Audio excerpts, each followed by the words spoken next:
You must understand today that people don't lack focus. They have just never been taught where to direct it, and that's dangerous. Because where your focus goes, your energy flows. Where your energy flows, your actions grow, and your actions are what shape your reality. Most people think they have a focus problem. What they actually have is a stimulus addiction. Because everyone's got focus. Where you're focusing on, that is what shapes your destiny. So when you have stimulus addiction, it means your brain has gotten used to constant signals, pings, pop-ups, noise. You can't sit still anymore without feeling restless. And that's because your brain has been trained to avoid effort and chase novelty. Novelty means anything new. Your phone lighting up, a random thought, a YouTube comment, even rechecking your own to-do list. That quick shift gives your brain a false reward, and it makes you believe that you are doing something productive. There's a concept I teach in my seminars called empty focus. This is where you are using your focus, but on the things that are not building your future. You are stuck focusing on the same job, doing the same thing, using your energy to maintain routines that have no growth. Or worse, you are focused on reels, gossip, series, sports updates and parties, planning your weekend better than you plan your life. You think you are relaxing, but you are silently eroding your potential. And this is what it leads to. Two types of regret. The first is what I call realization regret.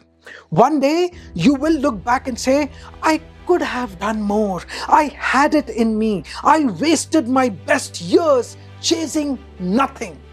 But the other one, the one that tears you from within, it's called force regret.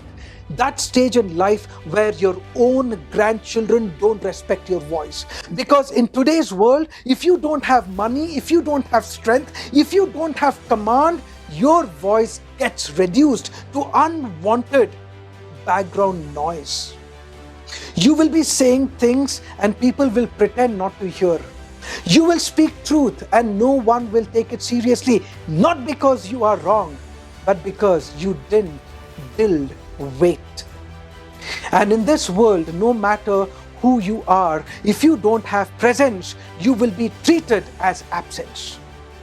That's why precision focus is not a soft skill, it is a survival tool. You owe it to your present self and to your future self, because a person with a vision and precision focus is always respected. Doesn't matter what post you hold in a company, doesn't matter how small your business is. In a world of clutter, if you have focus, precision focus, you will matter. You will rise, you will be remembered. People ask me, Dr. Ahmed, Dr. MD, why did you break the Guinness World Record in super memory? I tell them, it wasn't just memory. It was about setting standards. I wanted my son and daughter to look up to a standard and say, that's the level I want to aim for. They don't have to break records, but a record is a symbol that says you can be world class. Whether it's a record or a video I produce, I know what I'm creating. It's called a standard. And to break that world record, the level of precision focus I needed was something else. I had to visualize the outcome, manage pressure, recall information, stay centered, stay sharp, and still smile. And I did it. It was all because of the vision and precision focus.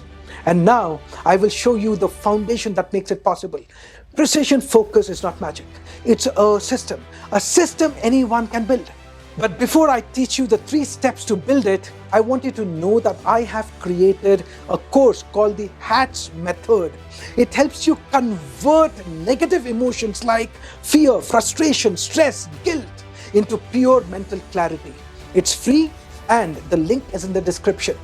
Access it after watching this video. Now, let's learn the precision focus enhancement technique.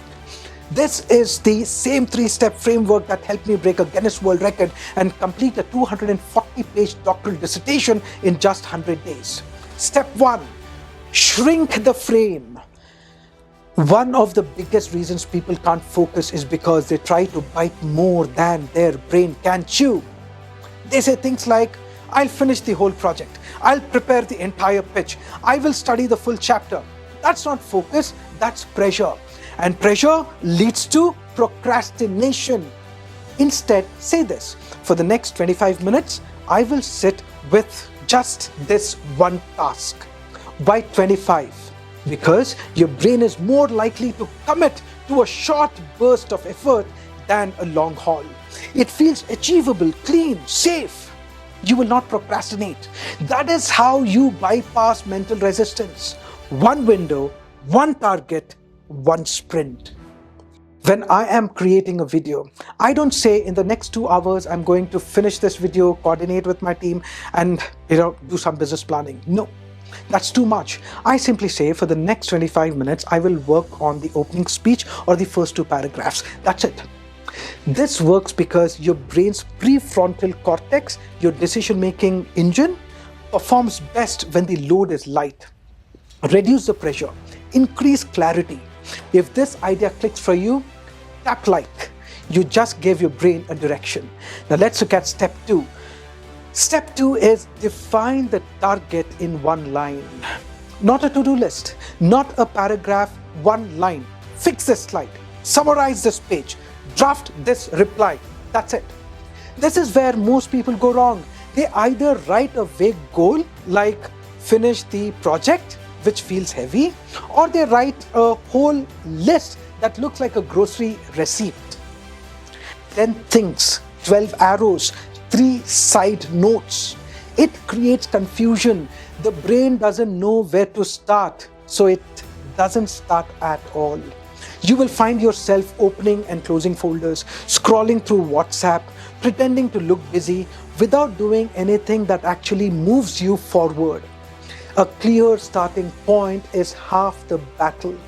If you have ever sat at your desk for 30 minutes pretending to plan but doing nothing real, type "been there" in the comments. And while you are down there, subscribe. This channel is about no fluff, no filters, just ideas, distinctions, and frameworks that work. Step 3. Close the loop, mark it down. We spoke about the 25-minute sprint in step 1, right? And once you finish your 25-minute sprint, don't make the mistake most people do. They jump to the next thing. They never mark it done. And when you don't mark it done, your brain doesn't register it as a win. You keep doing task after task, task after task, but you still feel like you have done nothing. That's how mental fatigue builds. That's how you lose motivation over time. So take 30 seconds. Say it out loud or in your mind. Done. Feel the shift in your body. That's how you lock in the neural connection of precision focus inside your brain. In simple terms, you are training your brain for precision focus when you do this. If you have ever worked the whole day and still felt like nothing meaningful has happened, type "now I get it" in the comments. This step is small, but it changes everything. Now, if this video spoke to something deeper inside you, if you know you are meant for more, but you just haven't had the structure to break through, then don't stop here. Enroll in my home study course, FoundationX. I have personally reviewed 2 of the world's top transformation programs using AI. One is priced $4,000 US, the other is $5,000. But FoundationX, what I have built, is far deeper, far more practical and designed for real life. It's not motivation, it's reinstallation, a complete system to build your focus, decision making, and emotional strength, and most importantly, daily execution. The link is in the description, and this time, don't just see it, start it. Now tell me in the comments, what's the one task you are going to sit with for the next 25 minutes? Not think about it, not talk about it. Sit with one task, one win. That's where it begins. I'll see you soon. Take charge.